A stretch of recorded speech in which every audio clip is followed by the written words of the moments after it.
Apolo Ohno is an Olympic gold medalist, a world champion speed skater, a Dancing with the Stars king, and he is also a very early riser. We got to the Olympic Oval in Salt Lake City on time, but Apolo was already hard at work. He's warmed up and clocked in some time on a stationary bike, and he was now doing something called turn belt exercises.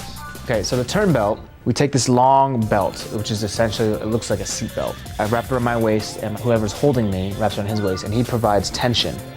So I basically simulate the lean that I'm gonna have on the ice. You know, our sport is so unorthodox in the way you have to train for it. All the small, intricate little muscles, your core, your lower back, your hips, your quads, your calves, your ankles, your knees.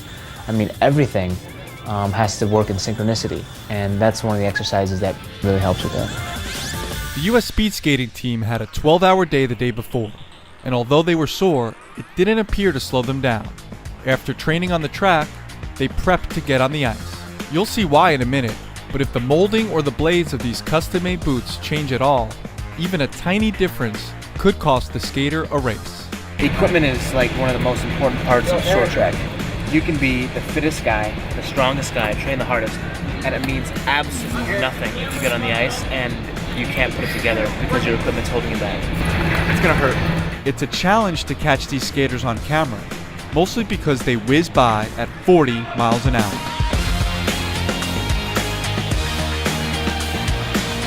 As a skater glides over the ice, the friction creates razor-sharp grooves that hold them in place through the tight curves. But when you look closer, the physics seem totally impossible, and the angles are sometimes unbelievable. The concept behind the water is when the ice is dry, it's a little bit brittle. When we pour water on, it just gives the ice a little bit more grip, and we're actually not skating on the ice, we're actually skating on water. It's pretty cool, actually. In the next few hours, we watch the team slice through the ice and go through training drill after training drill to prepare for competition. When I'm completely immersed in my zone and focused, everything slows down. And I feel like I have a lot of time and a lot of space. When people watch on TV, they're like, oh my gosh, how did this guy just fit in this space? They're so tight.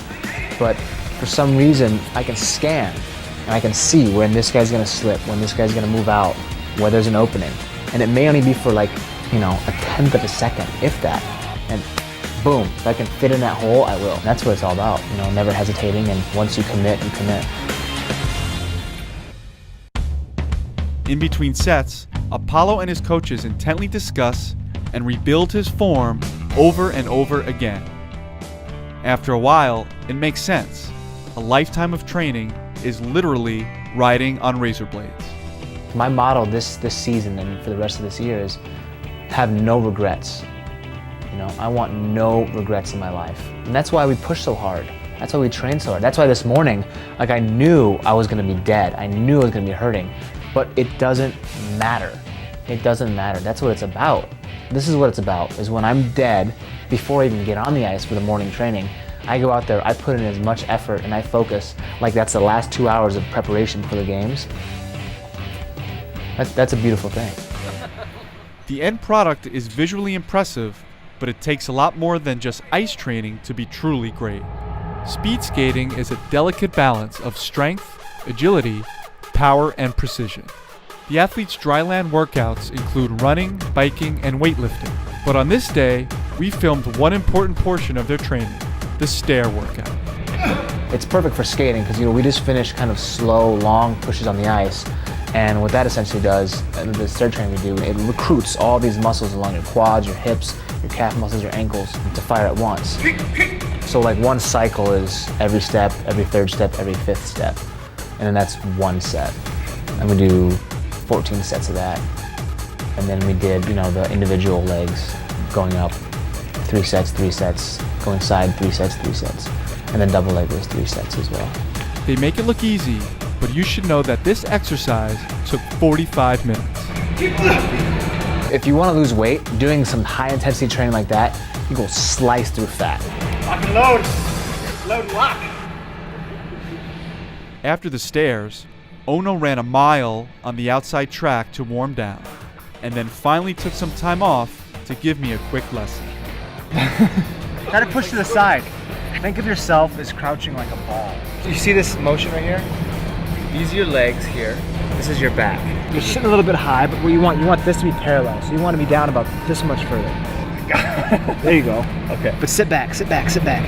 There you go. All right. Do it on one leg. Oh shoot. As you can see, I couldn't even get into the basic position, and it hurt. To think about being crouched in this ball for hours on end made me cringe. That's not bad. That's not bad. It's not great, but hey, you know, we're making progress. You're moving. You're moving. Sometimes I feel like that. After I waddled off the ice, Ohno's intensity began to sink in. If you can believe it, leading up to the games, these athletes now do these training sessions 3 times a day. The most important part in my mind is this stage right here, this preparation stage. As long as I go to the game prepared, and in my mind I've prepared like nobody else has, you know, and I can stand out there, opening ceremonies, closing ceremonies, and I can best represent the United States the best I can. I'm happy. This is Sean Gregory reporting for Time.com.